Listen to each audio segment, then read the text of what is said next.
18 March 1983.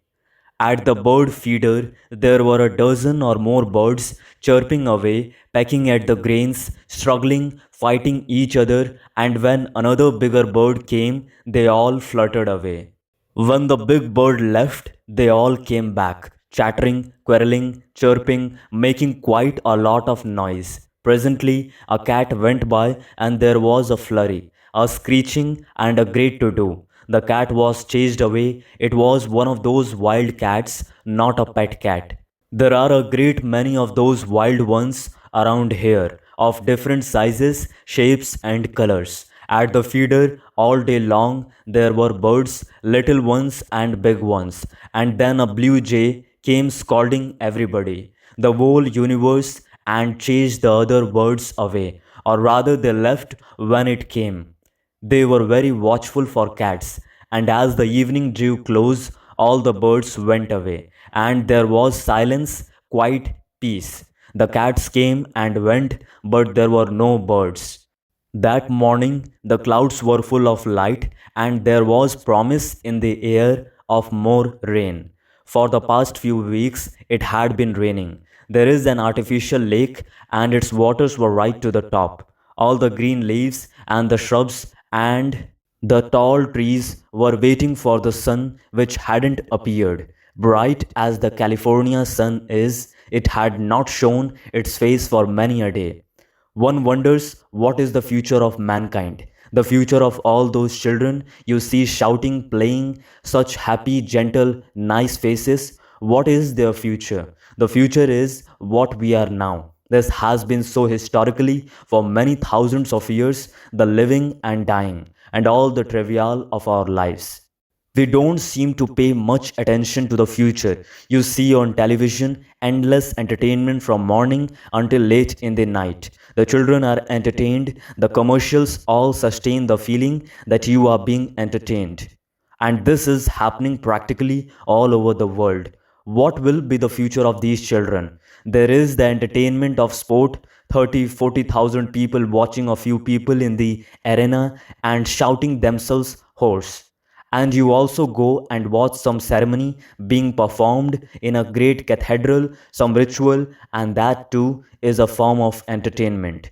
You call that holy, religious, but it is still an entertainment, a sentimental, romantic experience, a sensation of religiosity. Watching all this in different parts of the world, watching the mind being occupied with amusement, entertainment, sport. If one is in any way concerned, one must inevitably ask what the future is. More of the same in different forms. A variety of amusements. So you have to consider, if you are at all aware of what is happening to you, how the worlds of entertainment and sport are capturing your mind, shaping your life. Where is all this leading to? Or perhaps you are not concerned at all. You probably don't care about tomorrow. Probably you haven't given it thought. Or if you have, you may say it is too complex, too frightening, too dangerous to think of the coming years. Not of your particular old age, but of the destiny, if we can use that word, the result of our present way of life, filled with all kinds of romantic, emotional, sentimental feelings and pursuits, and the whole world of entertainment impinging on your mind. If you are at all aware of all this, what is the future of mankind? As we said earlier, the future is what you are now. If there is no change, not superficial adaptations, superficial adjustments to any political, religious, or social pattern, but a change that is far deeper, demanding your attention, your care, your affection. If there is not a fundamental change, then the future is what we are doing every day of our life in the present. Change is rather a difficult word. Change to what? Change to another pattern, to another concept, to another political or religious system. Change from this to that is still within the realm or within the field of what is. That change is projected by thought, formulated by thought, and materialistically determined. So one must inquire carefully into this word change. Is there a change if there is a motive? Is there a change if there is a particular direction, a particular end, a conclusion that seems sane, rational?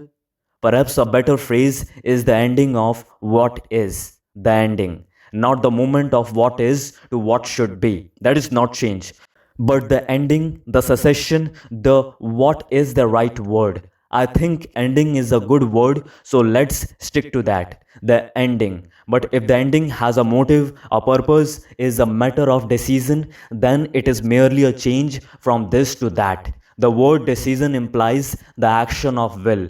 I will do this, I won't do that. When desire enters into the act of ending, that desire becomes the cause of ending.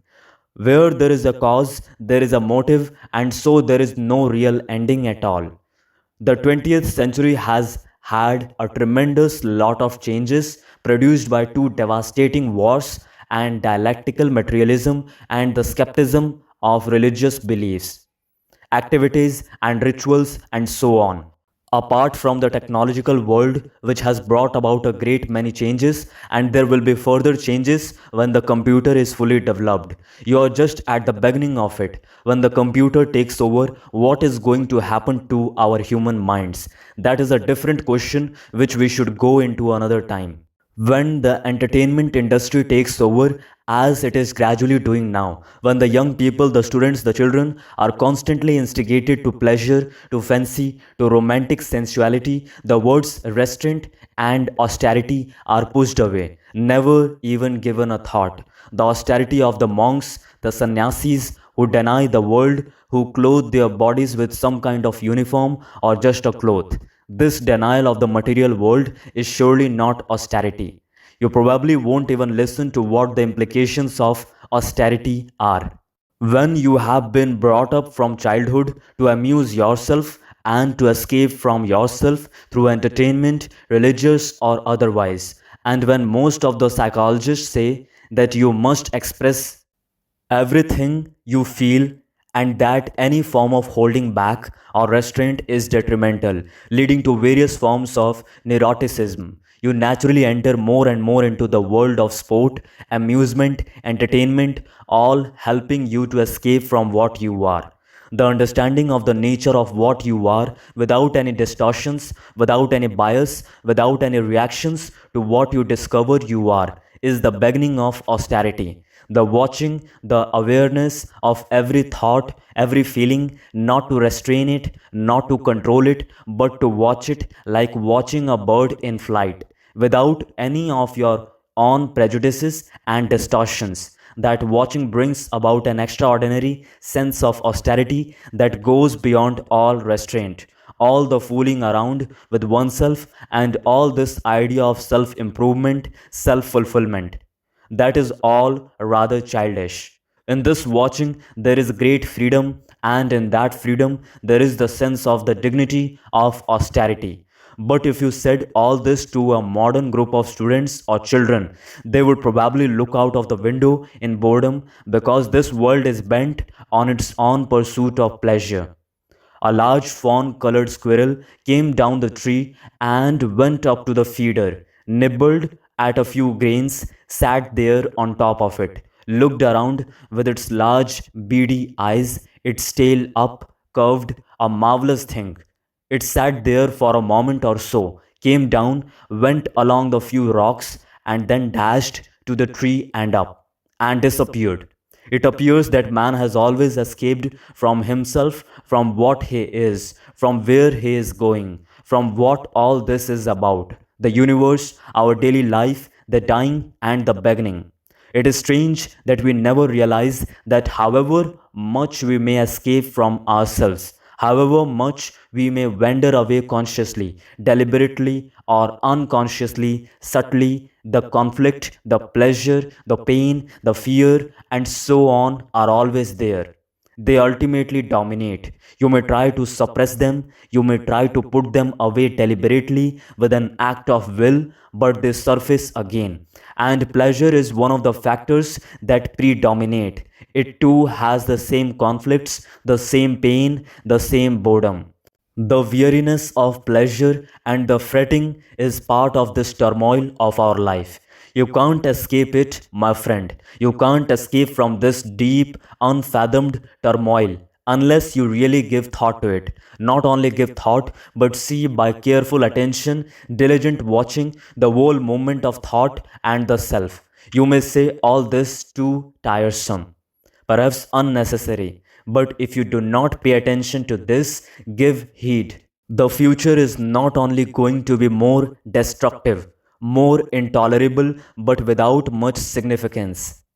All this is not a dampening, depressing point of view. It is actually so. What you are now is what you will be in the coming days. You can't avoid it. It is as definite as the sun rising and setting.